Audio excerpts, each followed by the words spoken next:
ہر مصیبت اور حادثات سے حفاظت ہوگی۔ حضرت ابو الدرداء رضی اللہ عنہ کو 3 آدمیوں نے ان کے مکان جلنے کی خبر دی، مگر انہوں نے ہر بار یقین کے ساتھ فرمایا کہ مکان نہیں جلا، اور واقعتاً مکان نہیں جلا تھا، کیونکہ انہوں نے صبح کو نبی کریم صلی اللہ علیہ وسلم کی یہ بتائی ہوئی یہ دعا پڑھ لی تھی۔ یہ دعا صبح و شام 1 مرتبہ پڑھی جائے۔ اعوذ باللہ من الشیطان الرجیم، بسم اللہ الرحمن الرحیم،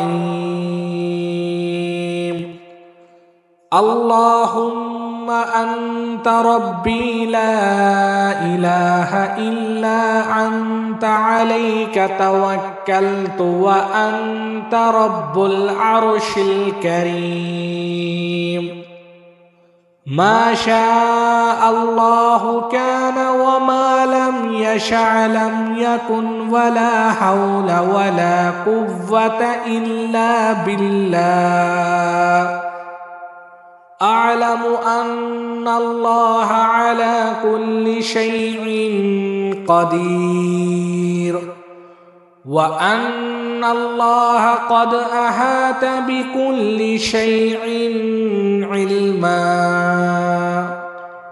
اللہم انی اعوذ بک من شر نفسی ومن شر کل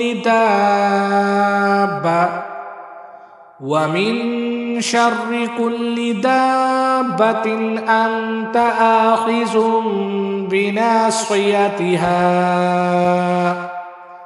إن ربي على صراط مستقیم۔ اے اللہ، تو میرا رب ہے، تیرے سوا کوئی معبود نہیں، میں نے تجھ ہی پر بھروسہ کیا، تو عرش عظیم کا مالک ہے۔ اللہ جو چاہتا ہے ہوتا ہے، جو نہیں چاہتا ہے نہیں ہوتا، سوائے اللہ کے کوئی طاقت و قوت کا مالک نہیں۔ میں یقین رکھتا ہوں کہ اللہ تعالی ہر شے پر قادر ہے، اور اللہ تبارک و تعالی نے علم کے اعتبار سے ہر شے کا احاطہ کیا ہوا ہے۔ اے اللہ، میں تیری پناہ میں آتا ہوں اپنے نفس کی برائی اور زمین پر چلنے والے ہر ایک کی برائی سے، جس کی پیشانی آپ کی زیر قدرت ہے۔ بلا شبہ میرا رب سیدھے راستے پر ہے۔